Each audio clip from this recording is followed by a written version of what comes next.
तो देखिए स्टूडेंट्स, आज हमारा नेक्स्ट टॉपिक है टोटल क्वालिटी मैनेजमेंट प्रोसेस की TQM, जिसके बारे में हमने कल पढ़ा था कि what are the features, what are the objectives.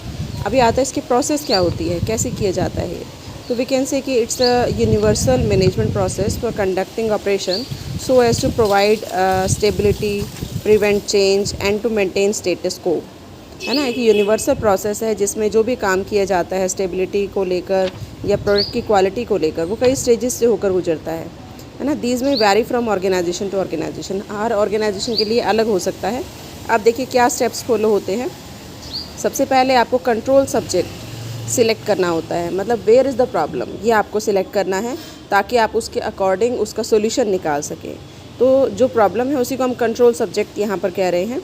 तो it must consist mainly of product include हो सकता है, उसके करेक्टरिस्टिक्स हो सकते हैं, उसका स्पेसिफिकेशन हो सकता है कि ये होना चाहिए, है ना। तो इसमें एक great number of acceptable criteria भी होता है और we can say what it should be, वो भी होता है कि क्या होना चाहिए। तो सबसे पहला स्टेप है सिलेक्ट कंट्रोल सब्जेक्ट। उसके बाद देखिए सेकंड आता है एस्टेब्लिशमेंट मेजरमेंट। फिर आप एक्चुअल को मेज़र करेंगे कि एक्चुअल में परफॉर्मेंस क्या है गुड्स एंड सर्विसेज की, या जो भी कंट्रोल सब्जेक्ट आपने सिलेक्ट किया उसका एस्टेब्लिशमेंट मेजरमेंट क्या है, एक्चुअल परफॉर्मेंस क्या है, ताकि आप उसके अकॉर्डिंग उसमें चेंज करने का सोच सकें कि ऐसा होना चाहिए और ऐसा है ना। तो इसके लिए फॉर्मेट तैयार किया जाता है और कौन कौन से पर्सन हैं जो इस मेजरमेंट के लिए रिस्पॉन्सिबल हैं, वेदर पॉजिटिव और नेगेटिव, है ना। तो उसके लिए कौन रिस्पॉन्सिबल हैं वो भी, और मतलब कौन इस काम को कर रहा है ताकि वो उसको इम्प्रूव करा सके। उसके बाद देखिए थर्ड स्टेप है, फिर आप स्टैंडर्ड सेट करेंगे कि ये कंपलसरी है to stabilise and establish standard of performance, ताकि जो कंट्रोल सब्जेक्ट है आप उसकी परफॉर्मेंस को मेज़र कर सकें। तो मेज़र करने के लिए उसकी क्या गुड क्वालिटी होनी चाहिए, उसका क्या मेज़रमेंट है, क्या आपका टारगेट है, वो इवेल्यूट किया जाना चाहिए, है ना। तो ये हमारा थर्ड स्टेप है। उसके बाद फिर उसके अंदर चेंजेस किए जाएंगे। जो भी TQM है या जो भी क्वालिटी मैनेजर है वो उसको देखेगा, चाहे वो मीटिंग करे चाहे कुछ करे, उसके अंदर कुछ इम्प्रूवमेंट करेगा।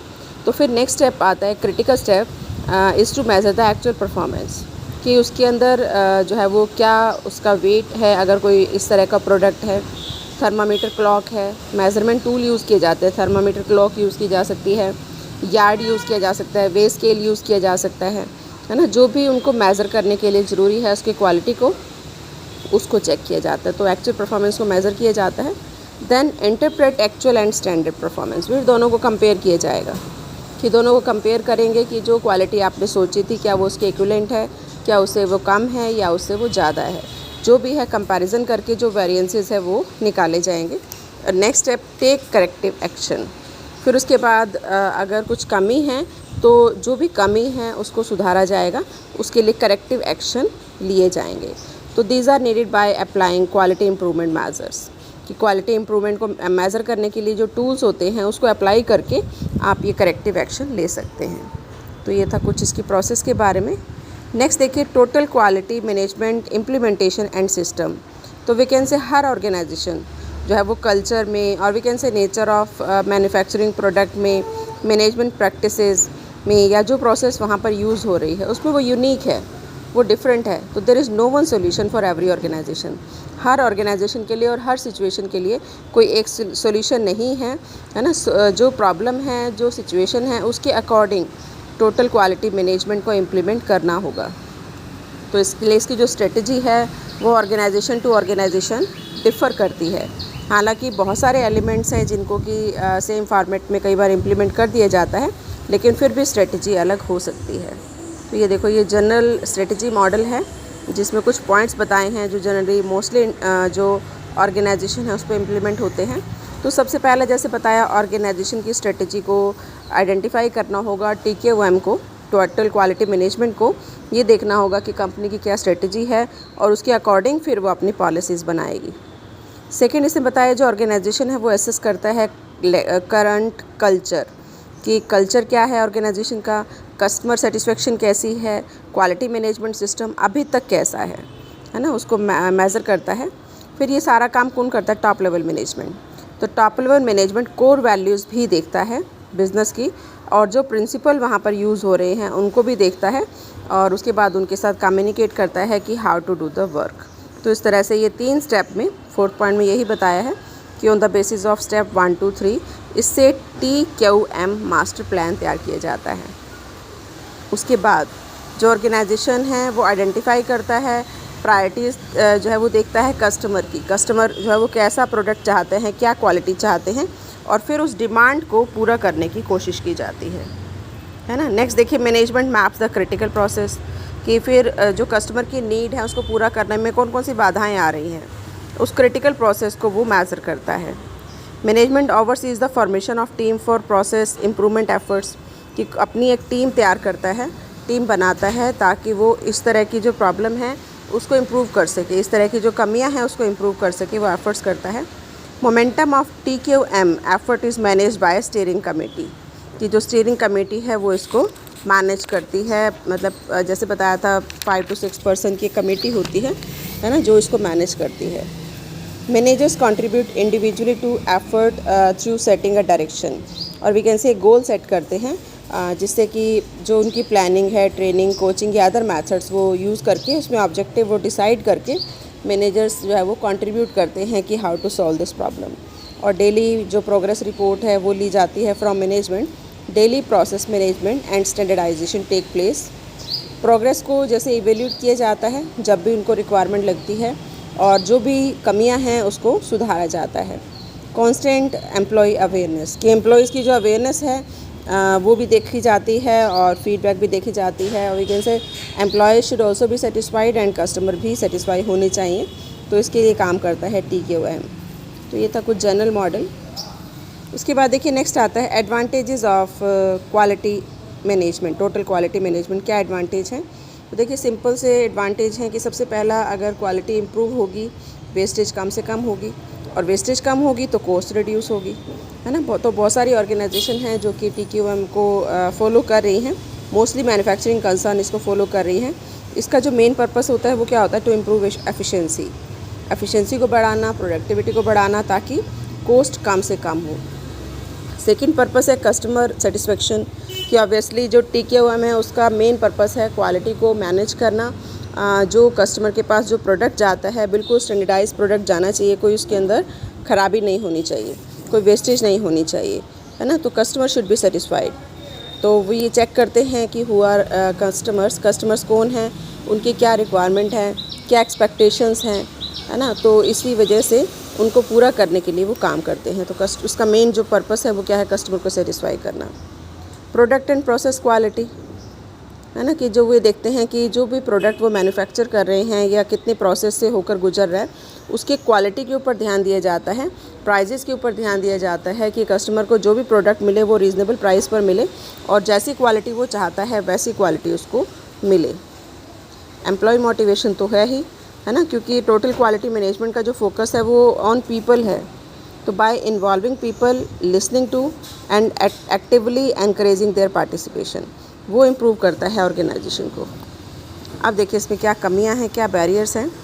सबसे पहला lack of senior management commitment, कि सबसे कमी इसके अंदर यही है कि क्वालिटी इम्प्लीमेंटेशन प्रोग्राम तभी सक्सेसफुल होगा जब टॉप लेवल के जो मैनेजमेंट है, टॉप लेवल के जो मैनेजर्स हैं वो फुल्ली कमिटेड होंगे बियॉन्ड पब्लिक अनाउंसमेंट, कि वो कमिटमेंट करेंगे, है ना। और इसमें अगर पुअर लीडरशिप होता है सीनियर मैनेजमेंट के द्वारा, तो फिर ये जो पर्पस है ये पूरा नहीं हो पाता। तो कई बार जो सीनियर मैनेजमेंट है वो कमिटमेंट नहीं करते, या वो इतने एफर्ट्स नहीं करते जितने कि उनको करने चाहिए। जैसे वो डेली बेसिस पर प्रोग्रेस रिपोर्ट तैयार करनी होती है, लेकिन सीनियर मैनेजमेंट वो नहीं कर पाती, इतना इन्वॉल्व नहीं हो पाते, जिसकी वजह से जो रिजल्ट्स मिलने चाहिए वो नहीं मिलते।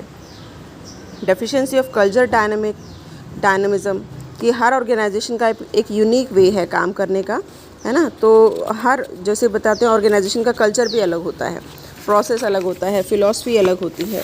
तो हर ऑर्गेनाइजेशन की फ़िलॉसफी को या उसको समझना, और कैसे एम्प्लॉयज़ को मैनेज करना है, किस तरह से डिसीज़न लेने हैं, है ना। और एक्सटर्नल एनवायरनमेंट में इकोनॉमिक एनवायरनमेंट है, पॉलिटिकल है, सोशल है, टेक्नोलॉजिकल है, उसको भी समझना और उसके अकॉर्डिंग काम करना।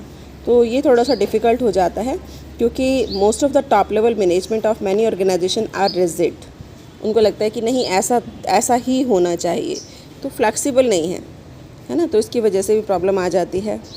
टीम मानिया, कि टीम वर्क क्या है? क्रिटिकल पार्ट है टोटल क्वालिटी मैनेजमेंट का। क्योंकि जब पर्सन इकट्ठे मिलकर काम करते हैं तो कई बार जो रिज़ल्ट्स है वो पुअर भी होते हैं, क्योंकि अगर उनके अंदर कॉपरेशन नहीं है, जेलसी है ना, तो वो इकट्ठे मिलकर काम नहीं कर सकते। वो एक दूसरे को नीचा दिखाने की कोशिश करते हैं, वो एक दूसरे की टांग खींचते हैं, we can say leg pulling करते हैं।